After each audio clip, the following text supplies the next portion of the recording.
sa paglubog ng araw at pagpatak ng dilim. Ang palaging tanong, ligtas ka ba?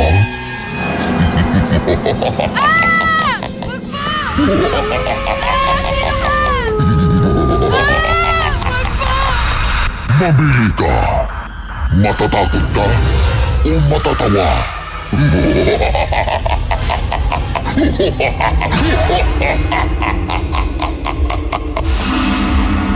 Takutin mo ako. Takutin mo ako.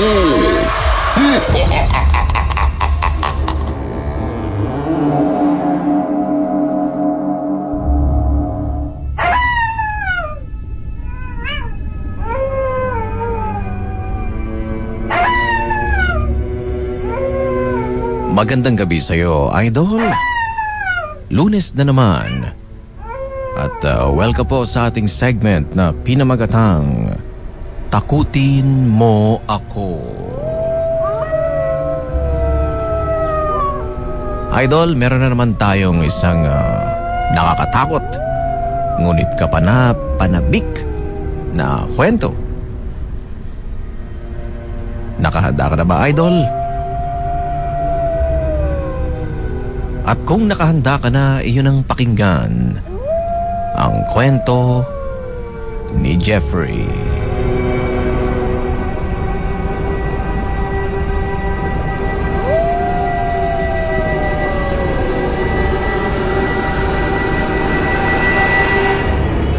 Magandang gabi, Tito Pakito, at sa lahat ng iyong mga tagapakinig. Ako po si Jeffrey, taga La Union. Nais ko lang po sana ibahagi ang aking nakakatakot na kwento tungkol sa isang abandonadong kumbento sa aming probinsya. Opo, Tito Pakito, isa po siyang kumbento, pero may mga kababalaghang nangyayari po sa gusali na iyon. Ganito po ang mga pangyayari.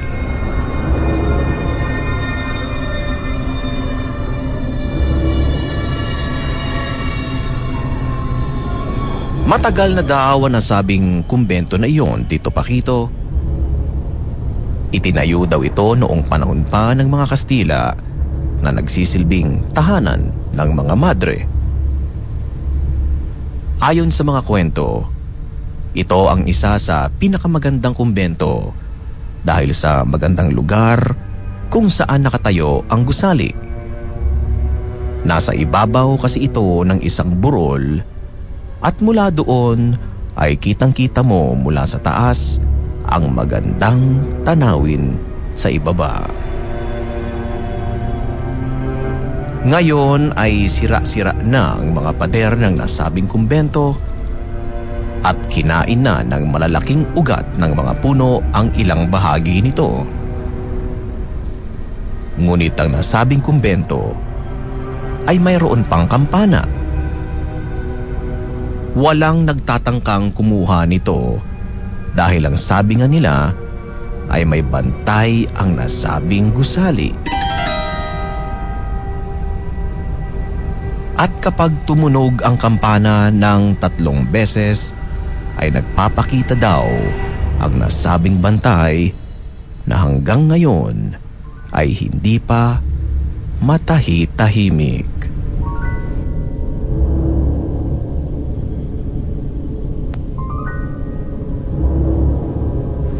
Ganito ang isang pangyayari, Tito Pakito. Isang gabi, may 2 lalaki na magkapatid na galing sa kanilang sakahan ang napadaan sa lumang kumbento. Maggagabi na ng mga oras na iyon. Wala silang ibang pagpipilian kundi ang dumaan sa tapat ng gusali pauwi sa kanilang bahay. Tanaw mula sa ibaba ang nasabing kumbento. Napatingin ang 2 sa gusali at nagulat sila kung bakit may liwanag ng kandila sa isa sa mga bintana ng kumbento. Nagtaka ang mga binata dahil abandonado na iyon, ngunit bakit tila yata may tao? Pinuntahan nila ang kumbento.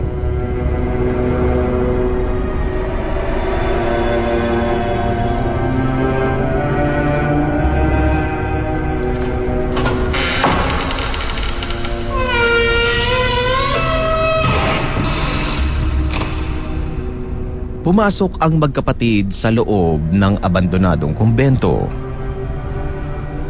Nasa loob na sila nang makita nila sa second floor ng gusali ang pinagmumulan ng liwanag. Paakyat na sana sila ng hagdanan, ngunit nagulat sila nang makitang sira ang hagdan papunta sa second floor. Nagulat ang dalawa at nagtaka.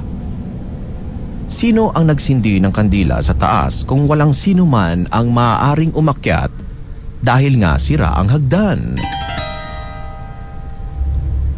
Maya-maya ay biglang tumunog ang kampana at namatay ang kandila mula sa second floor.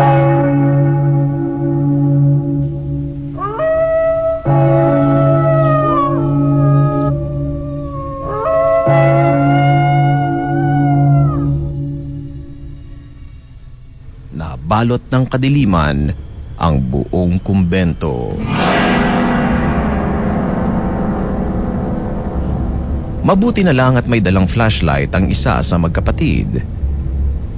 Nabalutan ng takot ang dalawa at dali-daling pumunta sa pintuan ng kumbento upang umalis na. Papalabas na sila noon nang matigilan ng dalawa dahil biglang nagkaroon ulit ng liwanag mula sa second floor. At kinilabutan ng dalawa nang lumingon sila dahil nakita nila sa taas ang isang madreng nakatayo na may hawak na kandila at pugot ang ulo.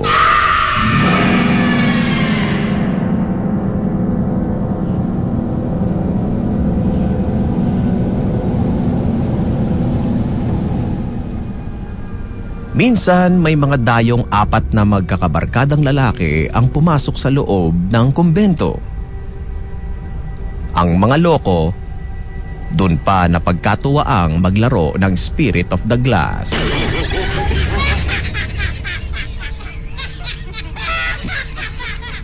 Nagsindi sila ng kandila at naupo sa sahig ang apat.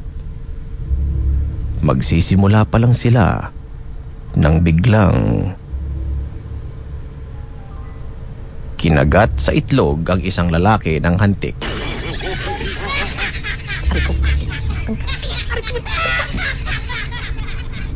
Ngunit nagpatuloy sa paglalaro ang magkakaibigan. At maya-maya ay kinagat na naman ang lalaki sa itlog pa rin.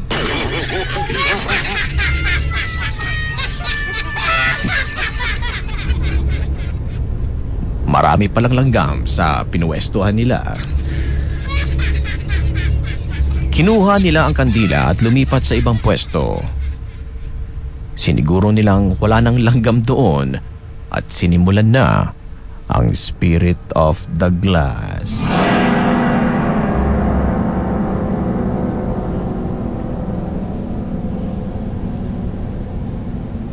Hindi pa man sila nagsisimula sa kanilang laro, ngunit biglang tumunog na ang kampana.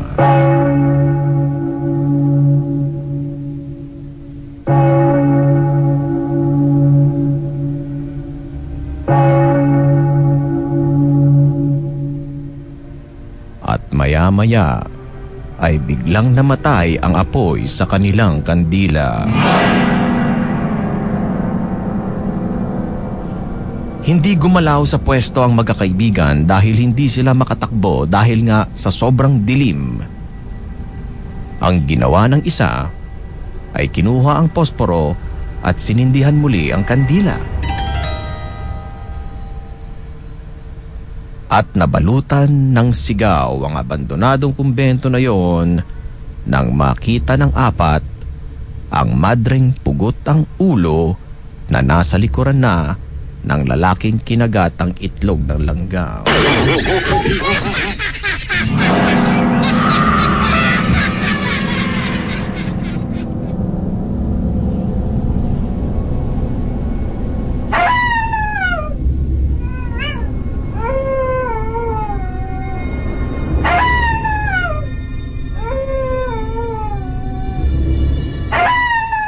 Tito Pakito, paliwanag ng mga matatanda. Ang madreng pugot ng ulo ay pinatay ng mga sundalong Hapon ng panahon ng World War II. Nang dumating daw ang mga Hapon, ay tumakas ang nasabing madre. Tumakbo ito sa kampana at pinatunog ito upang humingi ng tulong. Ngunit naabutan ito ng isang sundalong Hapon at pagkatapos makapagpatunog ng 3 beses sa kampana ay pinugutan ito ng ulo.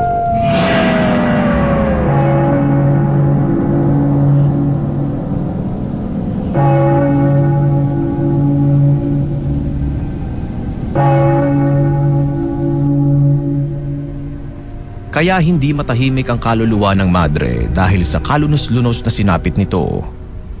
Kaya kapag nagpaparamdam daw ito, ay tumutunog daw ang kampana ng 3 beses saka ito magpapakita. Ngunit may isang hindi maipaliwanag ang lahat. Nagpapakita lang daw ang madre na yon sa mga lalaking may itsura. Minsan nang mapunta ako sa probinsya, pinuntahan ko ang nasabing abandonadong kumbento.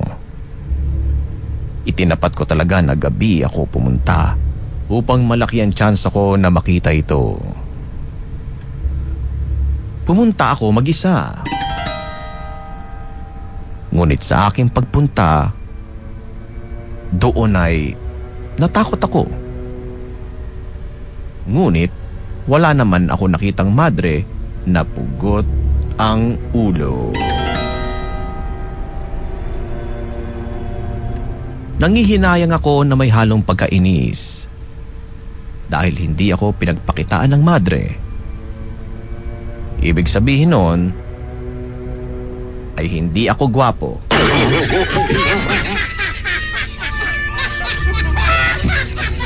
Bullshit na yan.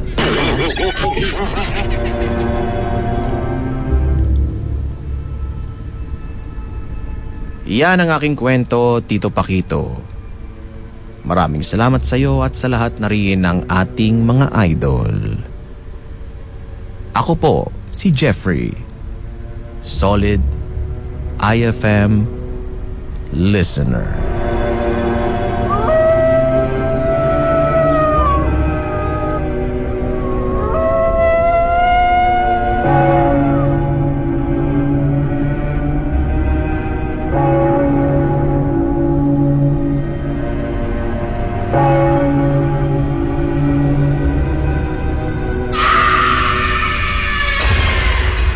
Iyong narinig ang ating Takutin Mo Ako Story for the Night. Hanggang sa muli, mag-ingat ka sa iyong likuran.